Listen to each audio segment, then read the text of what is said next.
Top of the morning to you, cattle market news. Shaylee Stewart here with your cattle market news tip sheet, and I'm excited to dive into the markets with you again this week. We're going to talk about a stronger fat cattle trade. We are going to talk about huge advancements made in the box beef market. We're going to talk about your feeder cattle market, your beef imports and exports, and I'm excited just to tell you about how strong this market is right now. You know what? Obviously, the pressures of the corn complex and the grain complex and just the unknown nature of what Russia is going to do in regards to whether or not they're going to let grain be exported out of Ukraine, yes, that's adding pressure to the marketplace, and really it's the biggest hindrance to the feeder cattle market right now. But the last couple weeks have been very significant to the cattle market because we have seen traders buy into the concept, buy into the market's fundamentals that yes, we do believe that the market is going to get stronger as time progresses. And so needless to say, you're going to see that just kind of highlighted, noted throughout this entire report. So let's get you caught up on what happened last week. That way you can follow along to the markets this week and know why things are trading the way they are. But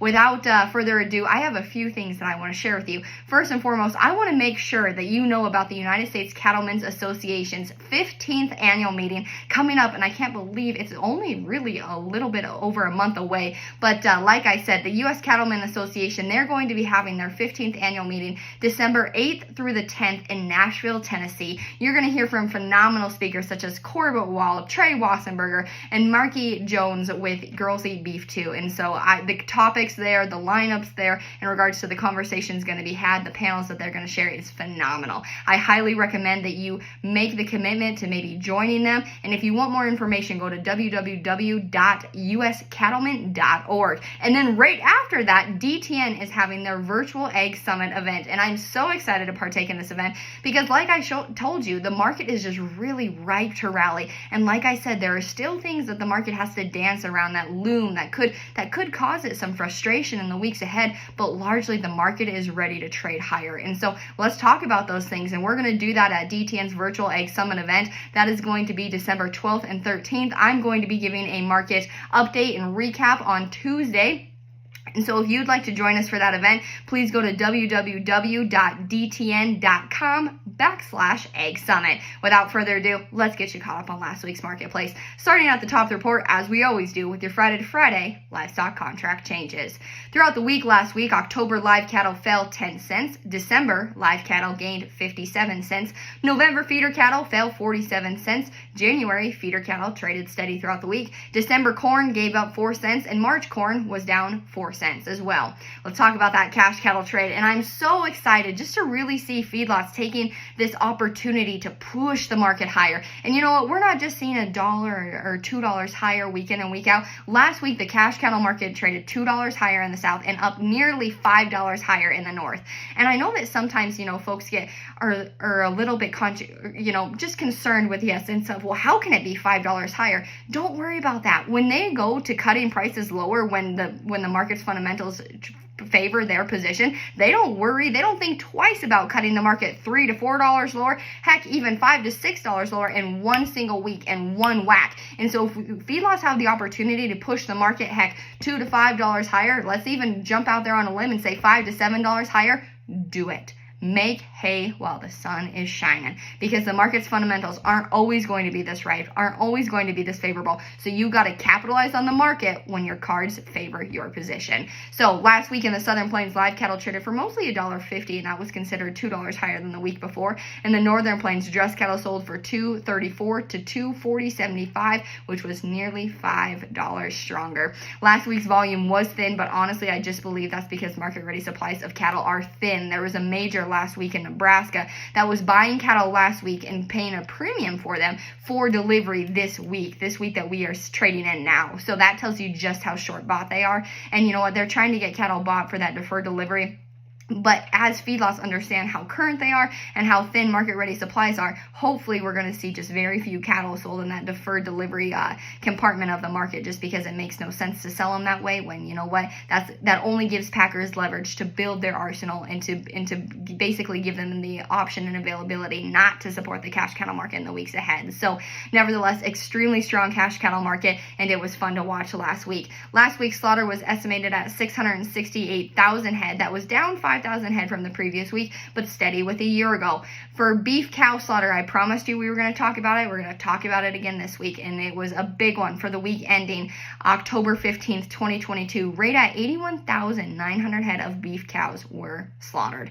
Currently, to date, with where we have processed the total number of beef cows in this year, we are 12% more than what we had processed at this time last year, and we have processed 26% more than the market's 5-year average. I told you box beef trends were good, and they were strong. They were higher. Listen to this.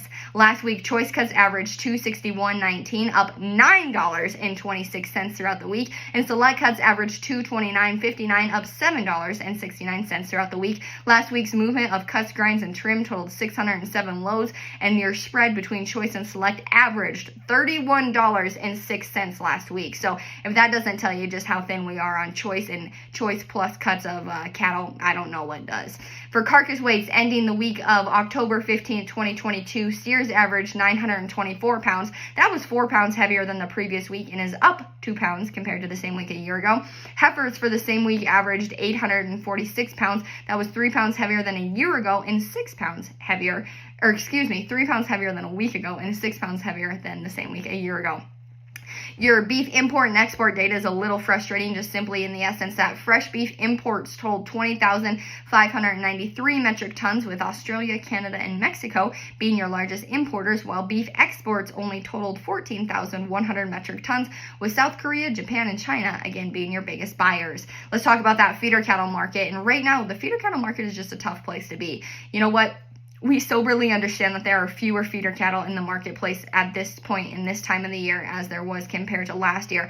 And so many of the feeder cattle runs, they're just honestly selling fewer receipts than what they did last year. That makes sense because cattle were marketed earlier this year because of either drought-related issues or profitability concerns. And we just simply have fewer calves in this year's market because we don't have as many beef cows contributing to the calf market.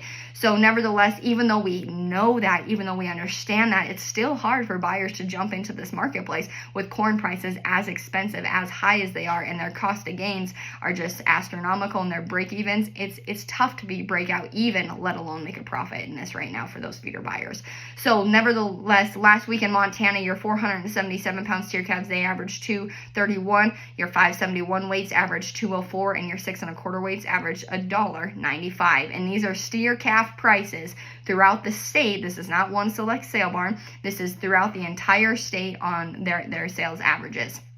So in Wyoming last week, your 477 pound steer calves, they sold for $227. Your 572 weights, they sold for $1.98, and your 672 weights, they sold for $1.80 flat. In South Dakota last week, your 530 weight sold for $204. Your 571 weight sold for $213, and your 672 weights, they sold for $1.96. In Nebraska last week, your 512 pound steer calves, they sold for $2.01. Your 6 1/4 weight sold for $1.94, and your 670 weights, they sold for $1.84.